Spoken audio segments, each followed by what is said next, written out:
Kasi ang Suzuki minsan mga guys, ang ginagamit na part number yan 101. Okay, ayun, sorry, 110. Pwede rin 806. Pwede rin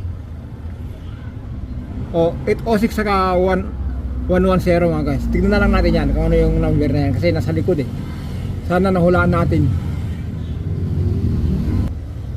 Gagamitan natin ng ganito mga guys. Yan.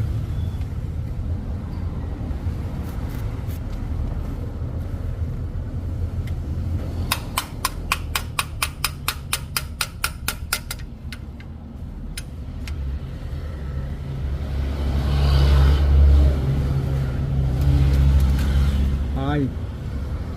Yan, nakikita na nga guys, 110. Uy,